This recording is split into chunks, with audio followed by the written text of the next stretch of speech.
you. You saw the place where you can donate.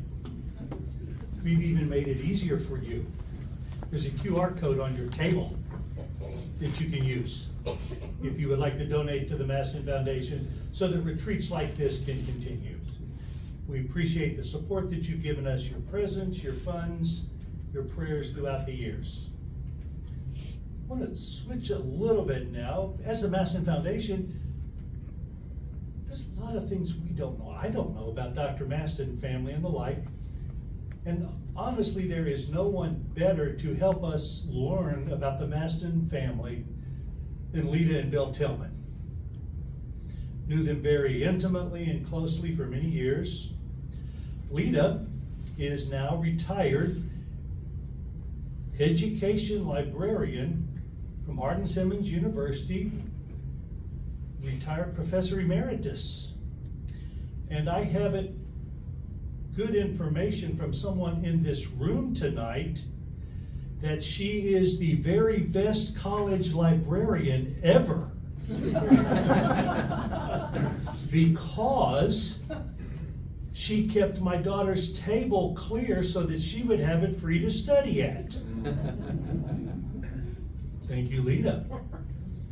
And Bill, the first T.B. Maston professor of Christian ethics at Logsdon Seminary, School of Theology, has served as a professor at Southwestern Seminary, director of theological education for the Baptist General Convention of Texas, now retired, also a professor emeritus at Hardin-Simmons. And they're going to come and we're going to have a few moments talking about Dr. Maston and about Mommie. Would y'all come and have a seat?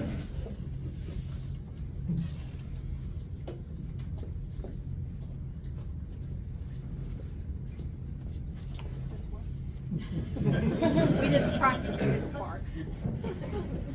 Where did they go?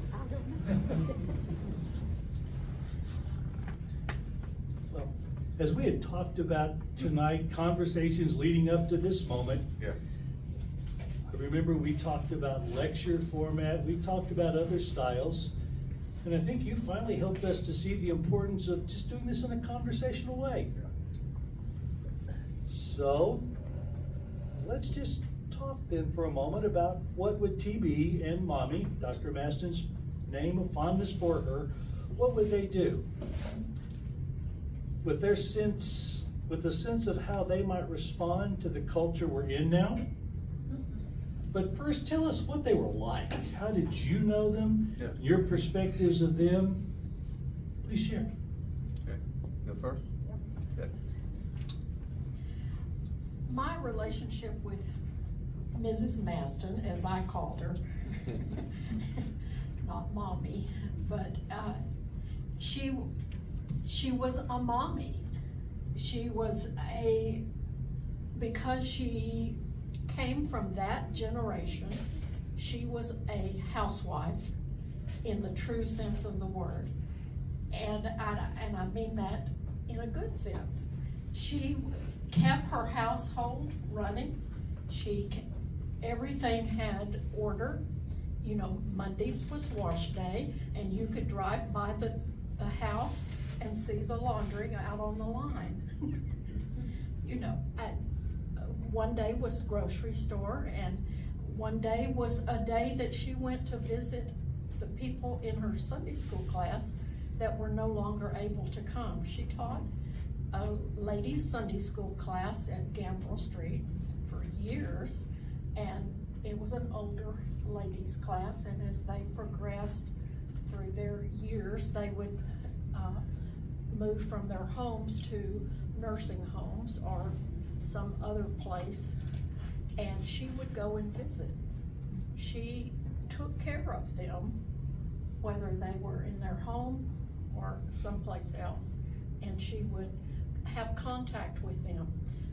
I don't know for sure, but I probably guess that she would probably take some sort of little sweet to them. She loved sweets, and when I figured that out, especially after Dr. Maston died, the librarian at Rosemont Middle School for a number of years, right across the street from their house, right across from the seminary. And so as I was going to school in the mornings, I would duck into their driveway and have a banana bread or 6 muffins. She was there by herself, and you never lacked for a smile that would come over her face anytime that she had something brought to her, because you knew she had done that for so many people for so many years. But it just, No, did I forget something? no, I'll add something to that. Okay. Early on, when they first got to Southwestern, Dr. and Mrs. Maston, they were both enrolled in the RE, Religious Education School. And he began teaching there, but she also taught. And there isn't a lot of record about that. When we lived in Nashville, I was on the staff of the former Christian Life Commission. But we got to know Albert McClellan, who was the Associate Executive Committee Director. And he had known the Mastons because he had gone to Southwestern for seminary. I don't know when he was close up to Mrs. Maston, but he declared that she was the better teacher of the pair. And there was no reason to doubt Albert on his judgments about things like that. But of course, after Tom Mack, the first son was born and just severely physically challenged. The routine that Lita mentioned, that pretty much set Mrs. Maston's schedule. But I'll pick up on his. That there was a kind of regimen with the family. And a lot of that was set by relating to Tom Mack. But Dr. Maston was on faculty at Southwestern from about 1922-23. First in the RE school. He got the first doctorate in education from the RE school. And was teaching classes for J.M. Price, who was the dean then. And my time at Southwestern, I dug into some of the old catalogs and came across the courses that J.M. Price developed. He was years ahead of his time. He was teaching social ethics in a lot of his courses. At that point, it was only Southern Seminary that was giving any kind of PhD in anything that could be called ethics, and they call it sociology of religion. But with that teaching experience, it got clarified for the Mastons of what they were going to be doing in life. They'd gone to Southwestern. It was still a brand new school when they got there. It originated in 1910. But they had spent the previous summer to their enrollment, each of them going different directions doing summer missions, and made the determination that by the end of the summer they would pray through and decide where should they go to school, theology education. And they got back together, and it's going to be Southwestern, because it was already known as the place. These are missionaries that get developed here. B.H. Carroll founded it on property that was sold by J. Frank Norris. The irony. He was also the editor of the Baptist Standard. The irony. But Carroll got Scarborough to come in and put him in, they titled it the Chair of Fire, so to teach evangelism. Scarborough grew up in West Texas. He grew up on a ranch. I mean, he was a cowboy, and was pastor in Abilene, went to Yale, got to Southwestern, second in command under Carroll. Carroll contracted an illness, died, and had already been working with Scarborough to come in as his successor. And it was conversation from Scarborough to Maston. After he'd been teaching in the RE school, they would walk the campus every day. Where are we gonna go? With the Bagby's, it was 7th and James, but the Bagley family in Brazil, or where the Cawthons were in China. And those people visited Southwestern, made impressions on the Mastons in such ways, you know, we're gonna do missions somewhere. But Scarborough came to Maston and said, Tom, I think we've got a place for you here. And moved him over to the theology school.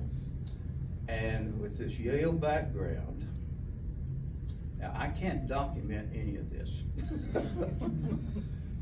but there had to have been the connections that Scarborough made with Maston to get to Yale, and he did his PhD work with H. Richard Niebuhr. And if you read any of, particularly Maston's, well, for instance, Christianity and World Issues, there is Christ in Culture, one of the more famous pieces that Niebuhr did. It's in there, and in some of the other places, but there was quite a bit of impact that Richard Niebuhr made on Maston. But now, as far as his day-to-day and the regimen, there was an interview that Billy Weber made with the Maston several years ago. Asked Mrs. Maston, what is it like being married to Dr. T.B. Maston? And she said, well, around the house, he's just rather ordinary. And there are those pictures, he's out in the garden with his pith helmet on, gardening. They took turns taking care of Tom Mack. One of them would sleep in the bedroom each night with Tom Mack to turn him all that. I mean, he could not do anything physically. But Maston would have his classes in the mornings, come home for lunch, and take a nap. And then go back and work in the office. He maintained 2 desks, one in the office and one at home, and he had different writing projects going on with each of those. And that kept him at home quite a bit so that he could help, particularly around the house with Tom Mack. But writing was more than just a hobby for him. I asked him one time, how is it that you have written so much? And one of the ideas you'll get if you look at both and here's where I've got to give Brian Edwards, who is a therapist in Baltimore now. He was the basic researcher that pulled together so many of these articles that were out of the state paper columns that Maston did. So just thousands and thousands of words. He never learned how to type. It was only working with Doretta Bridgeford, which was his longtime secretary, that I learned how to read his scrawl handwriting. Just nearly illegible. But how is it that you wrote so much? And he said, well, you know, I've got the 2 desks, and if we're going to be going somewhere in the evenings, it usually takes Mommy longer to get ready. And so I'll go, I've got something I'm working on, I might get a sentence written. Sometimes a couple of sentences. And you know, you put enough sentences together, you get a paragraph. You write enough paragraphs and you got it. But it was those little bits of time and a sense of discipline to that, combined with this work-rest schedule that he maintained. And it was years before it became a thing in mindfulness and pursuing well-being.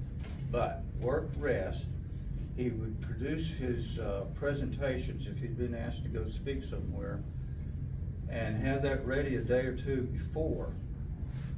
He was gonna be on the road, catch a train, go out of the country, and rest up. Go and do the presentation. When he came back, he would rest up after that.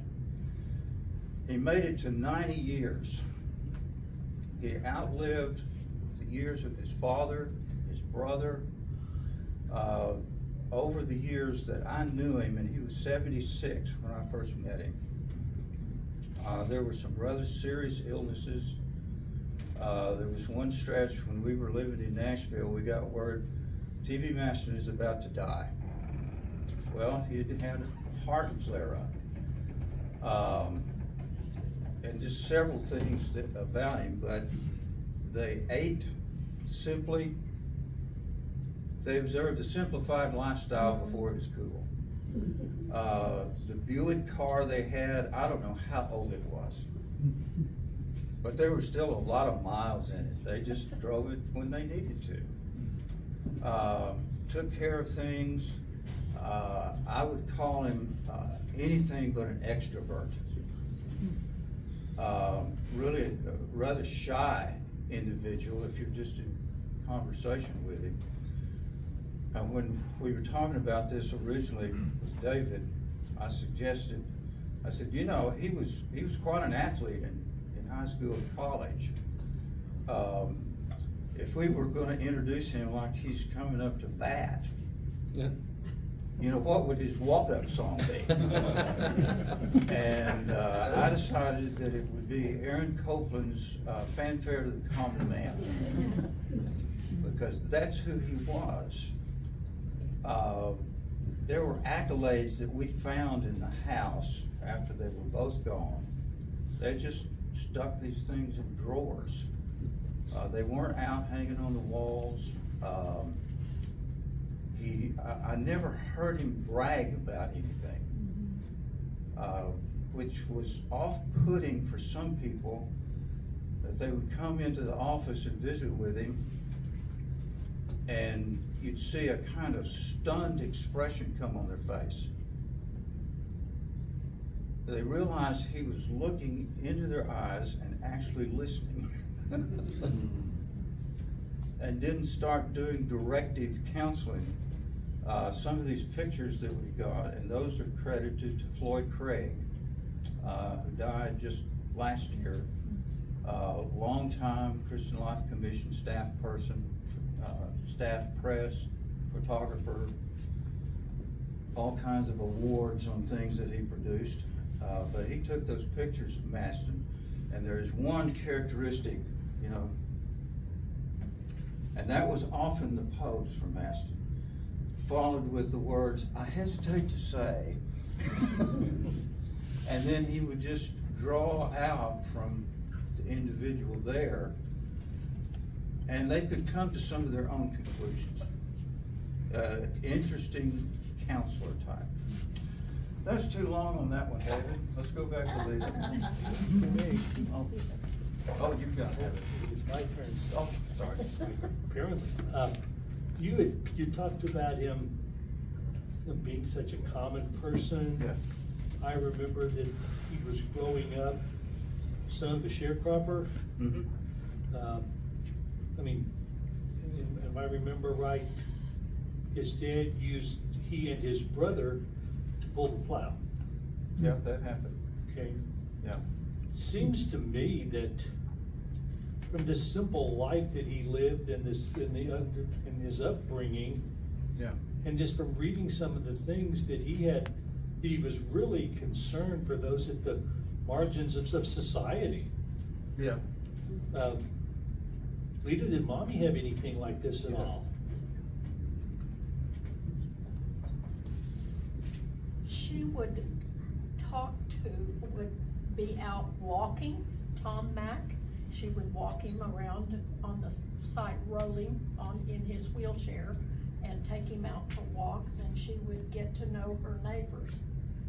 And I believe I read this in the Mommie, booklet, tribute to Mommie, that the neighbors told Dr. Maston that Mrs. Maston took care of them when they needed it, not when they asked her for help, but when she knew that they needed help. But she would get to know the neighbors, and she would know when they were having trouble, when they needed maybe food. You have to remember that a lot of this happened during the Depression. They went to Yale during the Depression. She took 2 little boys, one in a wheelchair, all the way across the country, and kept house while he went to school at Yale. Wow. That just, to me, that just makes me tired. Maybe it does you too, but it was not a big deal to her to be the mother, to be the helper to the neighbors, to understand that people that needed more help than she did, needed help, and she was willing to give it. One time we took her to Luby's, was it? The Yep. cafeteria to eat. She loved to go there. And, you know, we were both concerned about her carrying her tray, and you know how you would be We very lost her in Luby's. Yeah. And I turned around and she wasn't there. And we had somebody that was carrying her tray, and her tray was where it needed to be, but she wasn't. And I looked around the corner, and there was a mother with a child in a wheelchair around the corner, and Mrs. Maston had gone around to see them, and she had knelt down, and she was 90-something. Yeah. She had knelt down in front of the child in the wheelchair, and she was telling the mother, I had one like this too. I mean, you know, she was very aware of the people that needed the extra care, the extra attention, the extra prayers. And you know, she went home and put that child on her prayer list, that mother on her prayer list, whether she wrote it down or not. There you go. Several years ago, a student at Southwestern did a dissertation Oh, that could be. dealing with Dr. Maston and attitudes on race. Right. And when I was a student, I remember the times we would walk through the library, and there were the displays of letters that Dr. Maston had received Right. in response to his stance against segregation. Probably more known for that one issue than any other issue, Probably. Yeah. certainly. But, you know, folks here have both and in front of them, and there's multitudes of issues. Mhm. Not a one issue ethicist. What would he say about issuism as we Yeah. address it today, Bill? Yeah, shifted just a little bit from then to now. Well, let me go back. There are a couple of file boxes in the library at Southwestern. Well, I guess they're still there. Altogether, there were nearly 50 boxes of his letters. Probably, yeah, there are drafts of books, presentations he did, but there are also a couple of boxes, and we had some like these at the old CLC. We labeled them letters from nuts and screws. He was much less crude than that. I mean, I never heard a crude word out of Maston. But some of these letters, things would just curdle your blood. Because they were from pastors, deacons, all that. I mean, the same kind of stuff that is now, it was circulating back there toward him. And I asked him one time, I said, how do you deal with this? Because that was one thing, and Lita and I have talked about this. I really didn't understand it. But he said he never took the language of those letters or those attacks he got home to Mommy. He didn't want her to be disturbed by them. For us, we talk about all of it. But that was his way of offering a kind of emotional protection for her. But all these issues now, there are some of those I don't think that he would be dealing with. I worked with him on the Bible and family relations. And that was sort of a, I got oozed into it. But I guess we'd been back from Nashville a couple of years. And I went over to his office to see him, catch up. And he said, the first time I've ever had a contract sent to me to do a book, this has come in from Broadman. They want me to do this, the Bible and family relations. And I've gotten behind on it. So would you be willing to go through it and edit the copy I have now? And see, my job at the old CLC was Director of Research and Editorial Services.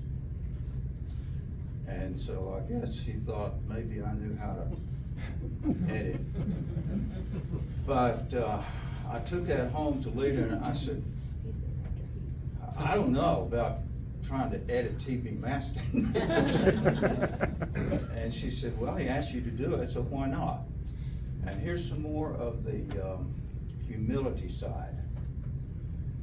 He took about 90% of my editorial comments. And he ticked along a little while longer and he said, well, I'm getting behind again. I've got a chapter here. You and Lita are working with single adults, the church where you are. Could you write the chapter on single adults? Now I've given you away the chapter, so you don't say, well, he wasn't that good either. But if I hadn't told you the chapter title, I would dare you to pick out who wrote what. Because working with him, he helped me figure out how you write with a co-writer. And not everybody will offer that kind of mentoring with you.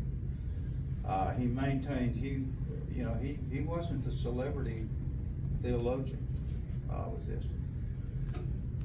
Make a little bit of transition. I haven't forgotten what you asked. The rabbit runs in a circle. He's nearly back. Some of the conversation now, he died in '88. It was only a little bit of a wink and a nod among Baptists about AIDS. It was already identified, this is the gay disease, et cetera, et cetera. We've got another club to go against gay people. Here we go. There is a little bit in the Bible and family relations on homosexuality, but not much. On that topic and abortion, most of his perspectives were what were around in the 60s. And I mentioned this to David the other day, the thing that kind of intrigued me. His comments about abortion never involved the male. It was always in regard to female. And now my translation of that, I don't know that he would know where to start with all the gender conversation now. By and large, in the Baptist world, there's no discussion about the matter of gender continuum. And some of you just shuddered yourselves. I mean, there's the insistence that it's a binary culture, males or females. But now medical people have known for years that gender, sexuality, those are different concepts. Now I'm gonna get here in a minute where he might be around that. I think basically the way he did and he would address matters now. Not necessarily through an issueism, which I always warn students, just don't go that way. Your congregation will want to, but it'll just be more heat than light. We gotta figure out some more basic concepts before we get into the issues. And he did that. It was one of the reasons why he was constantly, what does the Bible say? Now, there are only a couple of places that you're gonna find his hermeneutic. Back to one of the dissertations, Chuck McCullough, who helped a lot on the both and piece. But Chuck, well, let's see, who was it? It was gonna be Guy Greenfield, was gonna be Chuck's dissertation supervisor. And Guy left to go to a church in Albuquerque. And so handed Chuck off to me. What are you gonna do it on, Chuck? He said, well, I would like to do it on Maston's hermeneutical methodology. I said, well, you know, he's right across over there in the other building. You can go and interview him. That's primary research. And so Chuck goes over there, introduces himself. Dr. Maston, I'm going to do a dissertation on it. He said, well, you know, there are 2 or 3 over in the RE school already been done. Yes, but this is different. Well, what's your topic? Your hermeneutical methodology. And Maston replied, I didn't know I had one. He did. But you look in biblical ethics and Bible and family relations, and there are the breakdowns of what he used for how he read and applied scripture. And there is a model there on applied theology, applied scripture. We still need to do a lot of work on that. Some of you write for me for the congregation, the Center for Congregational Ethics, and you're sitting right here now. In fact, let me ask, how many of you in here are former students of mine? There are 1, 2, 3, 4, 5, 6, 7, 8, and not all of them are here. Now that's how you infiltrate an organization.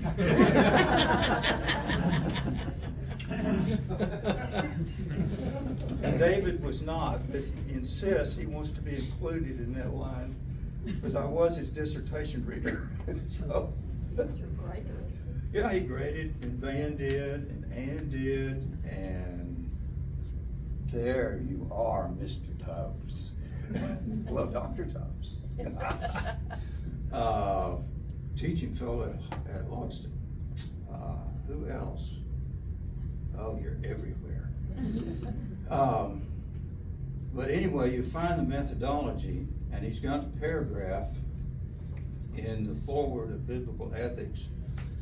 A major weakness, if not the major weakness in Christianity, is a weak understanding of biblical ethics. And you can take that to the bank. But back to the center bit, I asked these folks to write 300-word reflections. And I can tell the difference between those who've really taken a theological education and those who've, I'll write some warm, fuzzy devotional thing, even though the writing guidelines, the first one says, what does it say, Michael? It says don't do a devotional. Yes. Don't even use the word. Yeah, don't do, yeah, Aaron knows. Do not use the word devotional. Well, in come these emails, you know, devotional for Tillman. Now, what's the difference? Well, the devotional bit, it fills the air with words, makes you sort of feel good, it stays abstract. There's not much direction about what do I do with this. Now, some of them complain because I enforce how many words, man? 300. And your famous line, It's only 300. it's only 300 words. And even today, I've edited a 462 word contribution to 295. I finally figured out how to edit. Now, why that is still with Maston. These columns that he wrote for the state papers, and it was probably the editors of the time that started it, but they gave him 500 words. And you compose on a matter, and most of those were single issues. And that's where he got to be the burr of the saddle for a lot of the SBC agency heads. He was still doing it when we lived in Nashville. Foy Valentine, my boss, was Maston's first THD graduate. But Foy would come into staff meeting and he said, well, I got another letter from Dr. Maston. And Maston would write these executives, what is your salary? And how does that compare to the average pastor out here? And he would dig deeper into the matters on macro scale about the economy and figured out that there was more money going into church buildings than into missions. Oh, shy, not quite an extrovert, but he could get on these things. I think by now he probably would pursue less of a silo approach. I mean, that's what I've seen across the agencies, across the institutions, and following really what developed out of the turn of the centuries, 19th to the 20th, of the corporate business plan. That's what the SBC got based on. Cooperative Program, 1925, Truett, Scarborough, Great Southwestern Campaign. There was still this kind of how the national economy was built and how business plans were put together. And Maston would critique that there needed to be different ways of how congregations worked money-wise. Now, they are still a business, nonprofit, workplace guidelines, all of that. I don't know that he ever got into workplace guidelines, because that hadn't become a thing quite, even toward the end of his days. Somebody here just lately has put forward, I mean, you can make all kinds of unholy trinities. But this particular one was the need to address the unholy trinity. Let's see, I wrote it down earlier. Unbridled capitalism, patriarchy, and white supremacy. Now, back up just a few steps. And there was all of that in these columns that he was addressing, singly, written simply. He wrote so that his mother, who had maybe a third or fourth grade education, could read it. That's what he always kept in mind. But there is an example of the conglomerate sense of social issues: unbridled capitalism, patriarchy, white supremacy. You press one and the others move. One of them comes in on you, the other two are with you. And if you try to go to each singly, you're going to wear yourself out in the swamp. So that might be some advice that he would give. I wish Carolyn Gordon were here. She was president of, they changed the name along. I was the faculty sponsor for the National Baptist Student Group, Black Baptist Fellowship. And back in the day, the student groups got a day in chapel. And it came up, the Black Baptist students could do chapel, and they invited Maston to be their speaker, which he deeply appreciated. I mean, that was just one of those things. But the African American students knew him. Some of them were there because their parents had gone to Southwestern and knew him. They told me it was very difficult to recruit other African American students because there was an institutionalism even in Southwestern. But you see, it was supplied by students from the old Confederacy. Think about where they came from. And so all of this unbridled capitalism, patriarchy, white supremacy, the African American students, and the women, and Carolyn would be able to talk about it, had a lot of similarities on how they could pick up. Just, if you knew how to read it, it was in the air. But they invited him to be their speaker.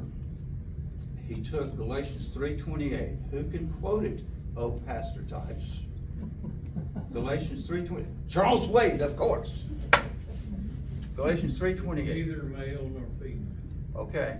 Neither bond nor free. Neither Gentile nor Jew. There you go. We are all one in Christ. It's a triad.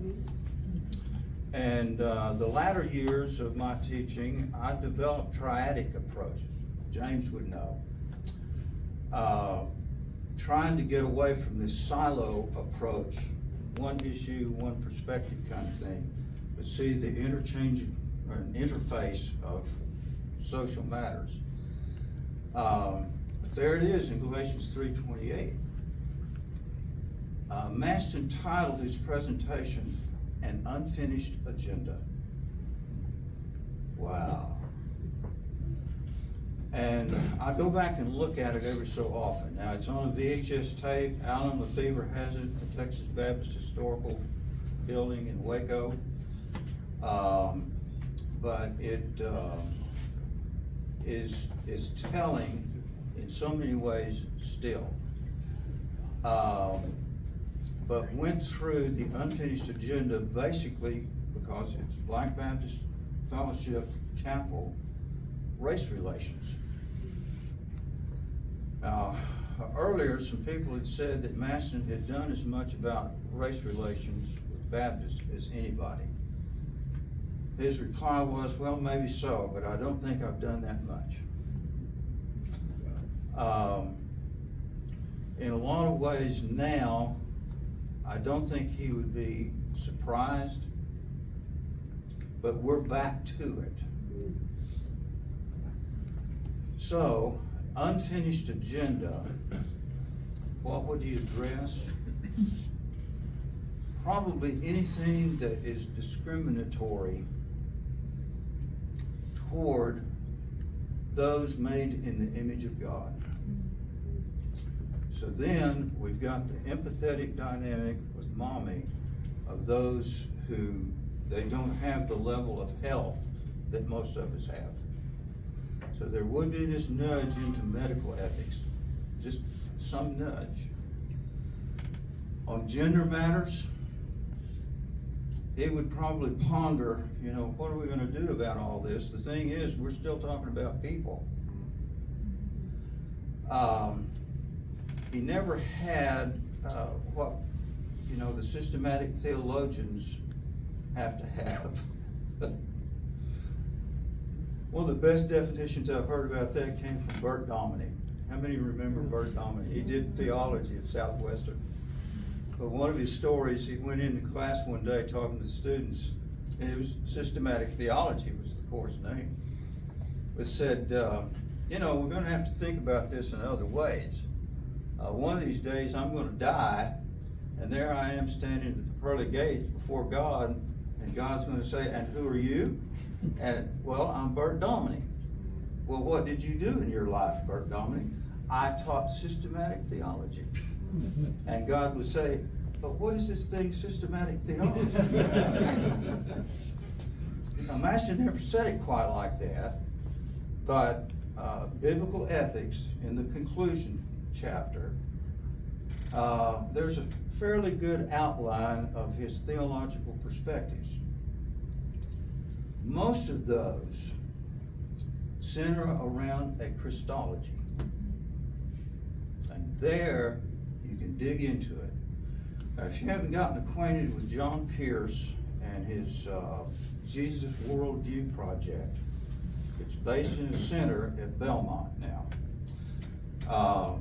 But John is one of the foremost voices right now of getting Jesus back into theological and everyday conversation. The Christian nationalists have just about beaten Jesus out of it.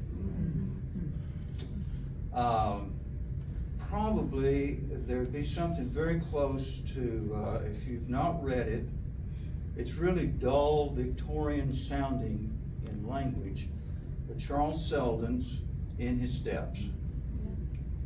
It's where the little bit came from, what would Jesus do? I first read that when I was a senior in high school, and I thought that was one of the dullest books I'd ever come across. By the time I got to Southwestern, I decided to read it again, and I thought, golly, this really makes sense now. So you get through the language barrier, the syntax and all of that, and there's a lot of that in Maston. He grew up in East Tennessee, and finally figured out, you know, how is it a guy that comes out of East Tennessee says what he said about race and so many other things. And you draw a line out of East Tennessee over into North Carolina, within about 150 miles, you get the birthplace of people like Carlisle Marney, the Petit family. They were North Carolina moderates before it was it was cool. They were the North Carolina liberals. Baptists, Wayne Oates, Henley Barnett. There must have been something in the water there. But with Maston, I didn't realize it till some other things came along, but he grew up in the part of Tennessee that basically seceded from the state of Tennessee when it seceded from the Union. They had a lot of abolitionism in East Tennessee. So, which I'll add, some of the endearment I had with Maston, I mean, he was like a grandfather, really. But one of my grandfathers came from Tennessee, down in Winchester, Montgomery County. Montgomery County seceded with Alabama. But that was not this grandfather. When When he was 12 years old, he had a group of the Klan come looking for him because he had befriended a black man at the general store in Winchester. That probably turned a lot for me on how I thought about all of that. But unfinished agenda, there you have a triad that Charles quoted that.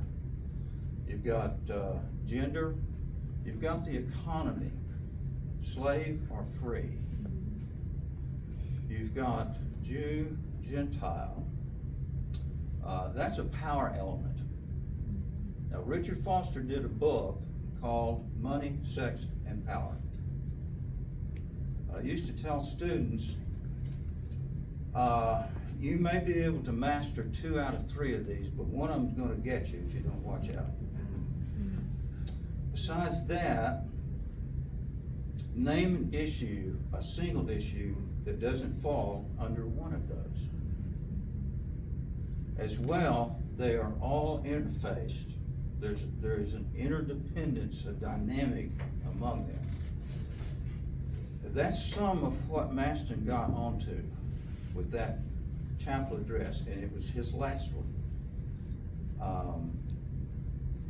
But you take that and then begin to read backwards through some of his stuff. Some of these things were there all along. So in lots of ways, David, we can read those and his orientation back there, perspectives, get acquainted with Scripture. Another thing I've learned with inviting people to write these reflections, there is a weakness, there is a biblical illiteracy amongst us. Too many folks, both pulpit and out in the pews, are still operating out of what they learned in early Sunday school. They've never gone through Paul Ricoeur's second naivete. Now, how does that happen? I think there are basically 2 ways. One, some kind of crisis comes into life. And Van was relating a while ago how he has a mutual friend of ours. Well, you tell him, what is your title now with Bruner Motors in Stephenville and Early, Texas? I am the resident chaplain. The resident chaplain. Your regular job for 28 years has been pastor of First Baptist Comanche. Okay. I think this might be one of those points of advice that Maston would give us. Be chaplains. Maston was never ordained as a pastor. He was ordained as a deacon. And that's one of the conversations at the end of the cornrow. It's one of the chapter titles in both and one of his stories. I mean, he taught narratively. But he decided that he was called to preach, and at the end of the cornrow one day, hoeing with his daddy, he said, the longer I'm going with this, I have a distinct feeling that I'm not going to be a pastor, be a preacher. And he related to his daddy, said, well, there are too many preachers so-called in these hills of East Tennessee that don't preach anyway. And so, but the chaplaincy idea, we've had this, the marketplace, Charles knows about the marketplace chaplains out in the corporations, besides hospitals, military, but they're dealing across the culture and finding ways to communicate these gospel ideas. So that, I think, could have been a suggestion about unfinished business. How do we do this?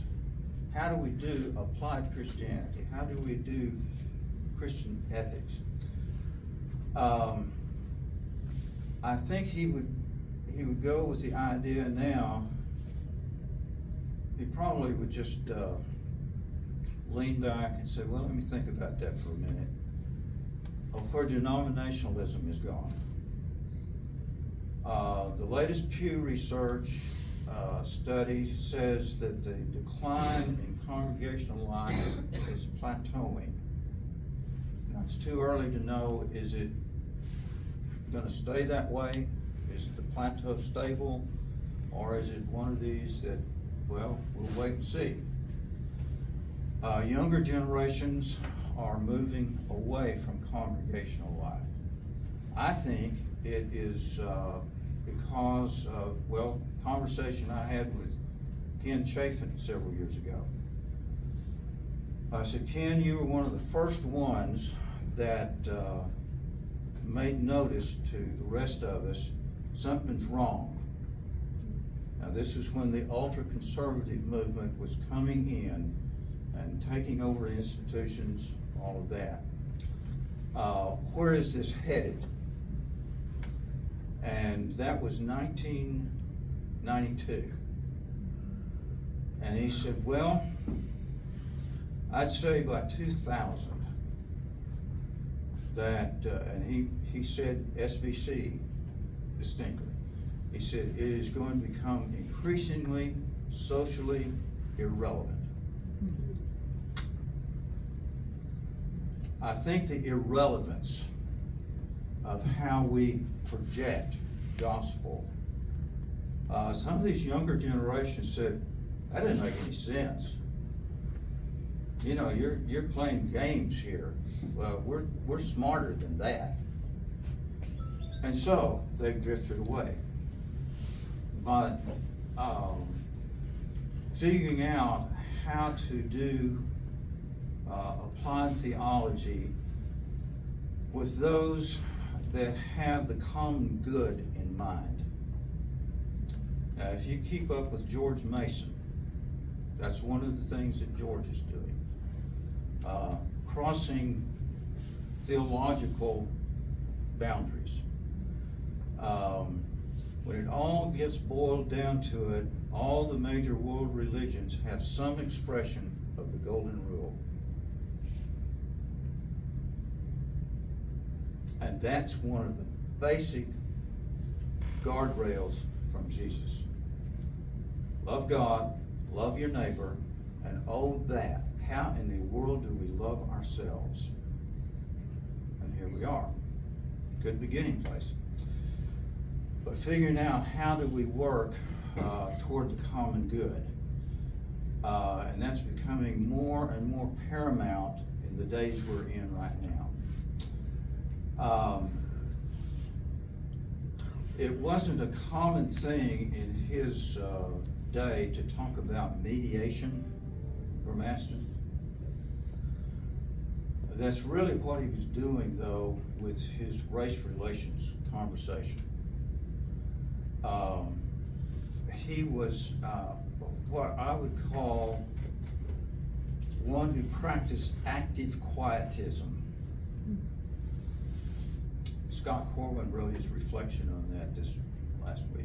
Scott is a former PhD character out of Southwestern. He's in Buchs, Switzerland now, as a pastor. You can look across the Rhine and there's Wittgenstein. But he wrote his reflection out of some scriptural bases about active quietism. He got some comments back. I don't think people that commented negatively understood what Scott was saying, because he was calling for a balance.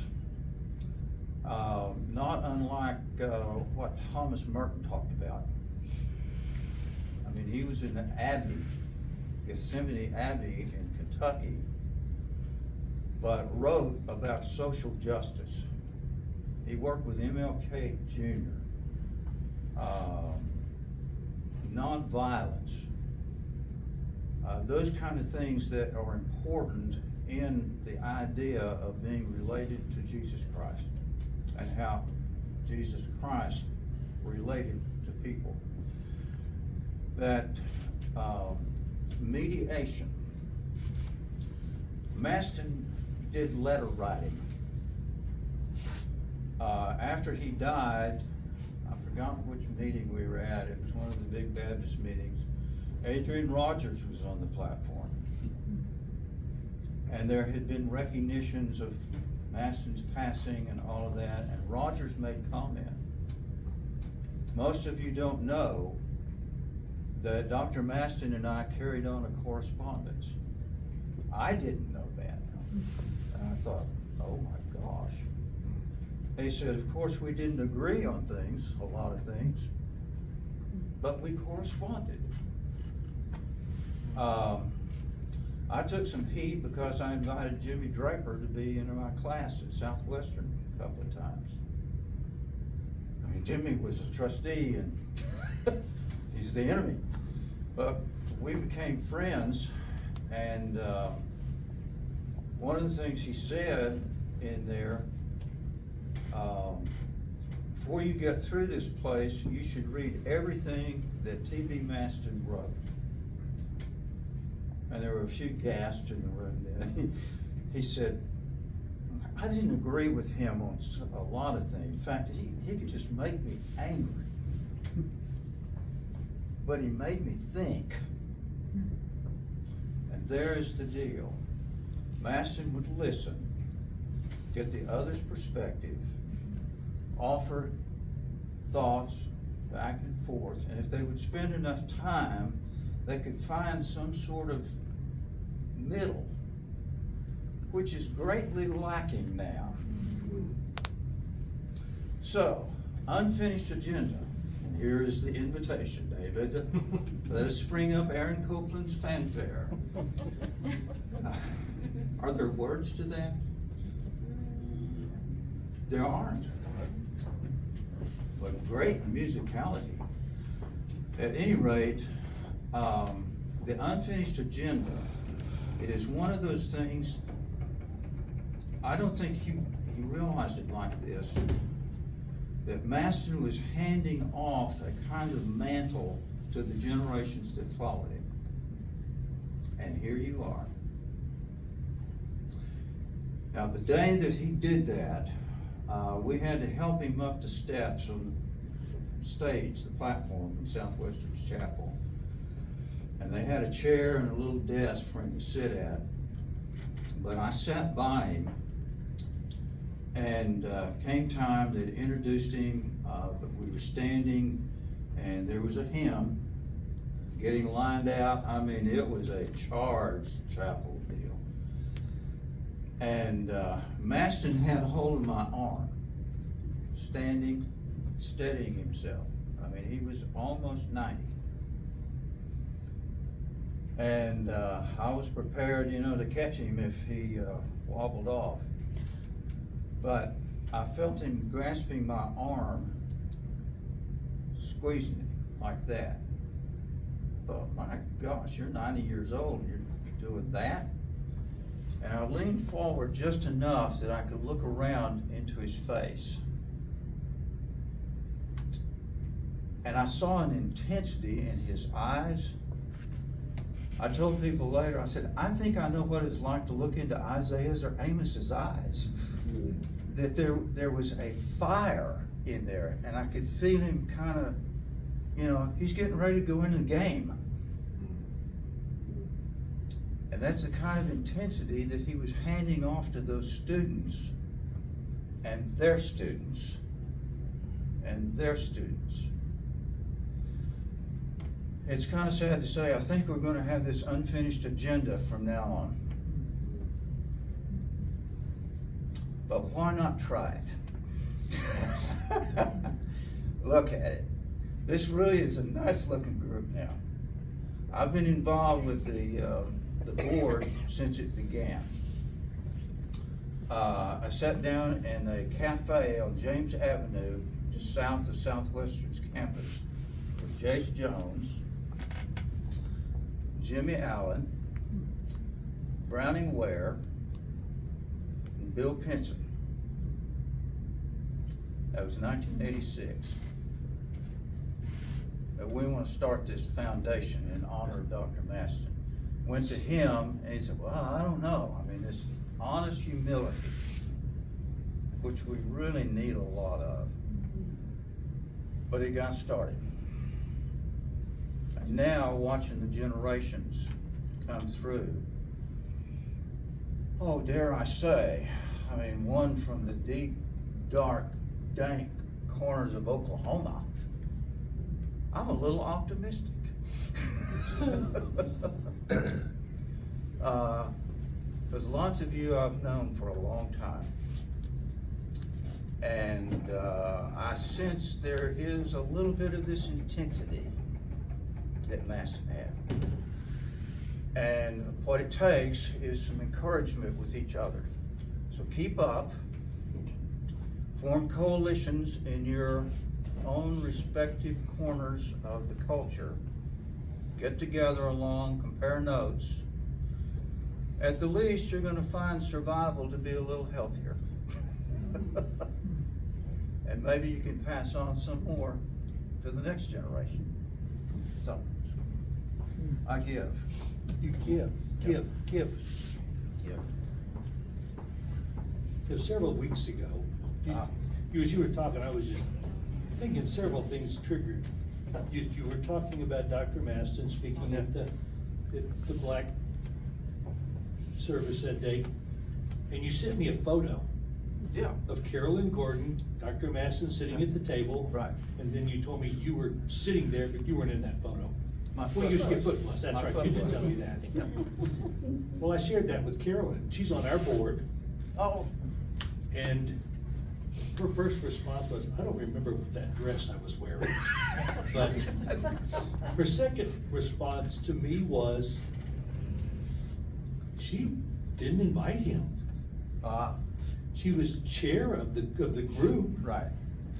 and had turned that over to someone else, a committee, and they had chosen him, and she was skeptical. She said, I was skeptical, and then he started, and he Yeah. finished, and she said, they knew what they were doing. Yeah. And Yeah. so, but did you have anything else you want to say? No, I said too much. You said, you mentioned Henley Barnett. Henley Barnett. That made me think. There are books, by the way, over behind the food. I don't want to take those home with me. Okay, I brought those for you. Two of them are by Henley Barnett. So if you'd like, understand, was it Introducing Christian Ethics, I believe it is. Yeah, that was, So there's two of those there, and some Maston books that we have accumulated. Feel free to take those as long as they last. And I'm gonna just, again, thank you both for, I've got a Henley Barnett story. you got a Henley Barnett story? Would you like to share your Henley Barnett story?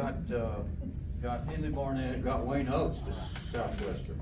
As I was working Theological Fellowship group.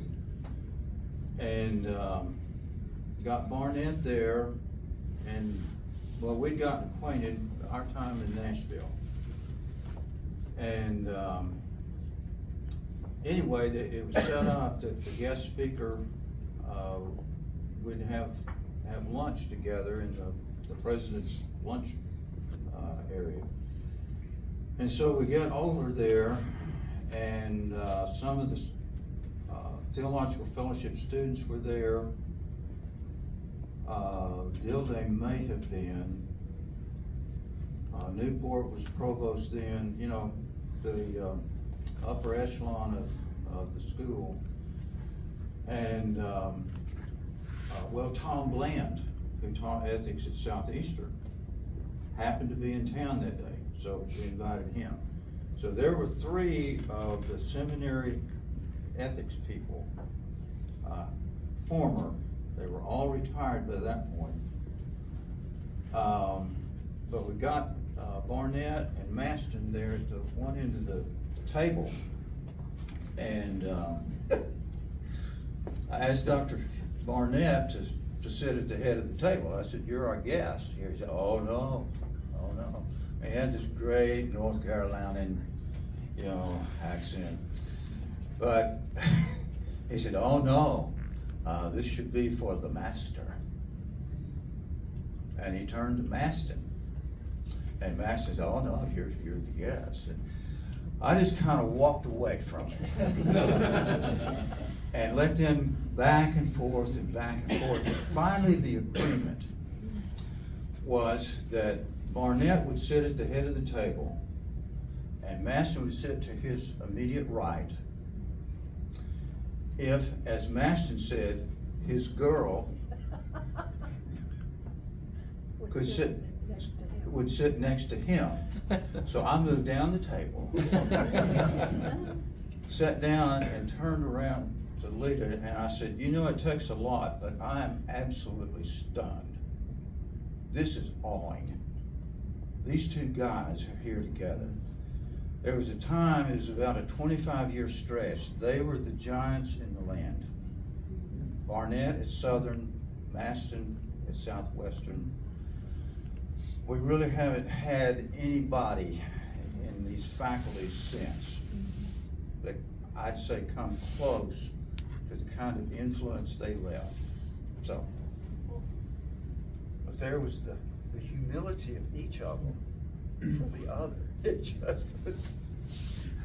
Well, thank you. Oh, thank you. Thank you, Ringer. And you said something else. We were talking about the book Biblical Ethics. Yeah.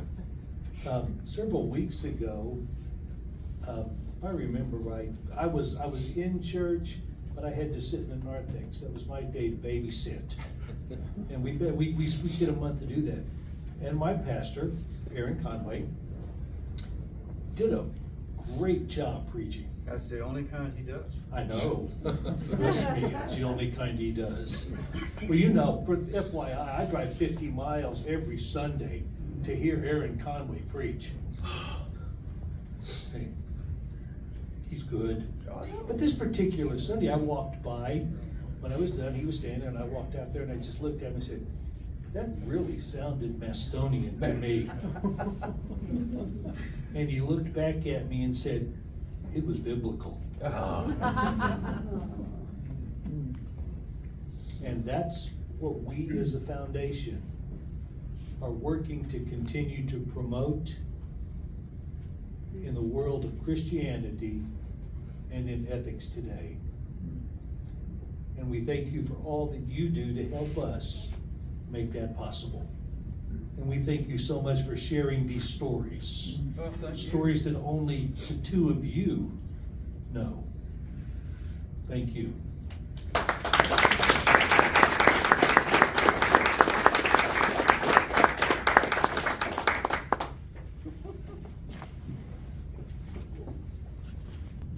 We thank you. Let me just offer a word of benediction, and then spend some time continuing the conversations that you were enjoying over dinner. Oh, wait, Joyce. About in the morning? In the morning. Oh, in the morning. Remind Yes. people. Huh? Remind Remind the people that at 8:30 in the morning, there's going to be a light breakfast in this very room. And then at 9 in the morning, we're going to have some presentations. Presentations by Katie Fruget, Executive Director of the Christian Life Commission. We're going to Zoom her in from Austin as she is preparing for a meeting there. Followed by a presentation from Chris Norris. Chris, FYI, is the only double scholarship recipient in the history of the Maston Foundation. Served on our board until rotated off last October. So we invite you to come and be a part of that tomorrow. Let's pray. Gracious God, thank you for the life of T.B. Maston, his contribution and his thought that continues to impact us.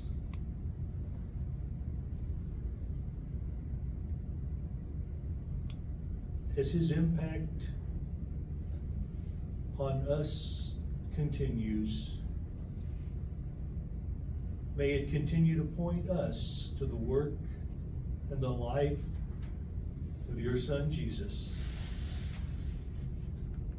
May we, your people, continue to proclaim and to practice what he taught and what he showed us and how to act.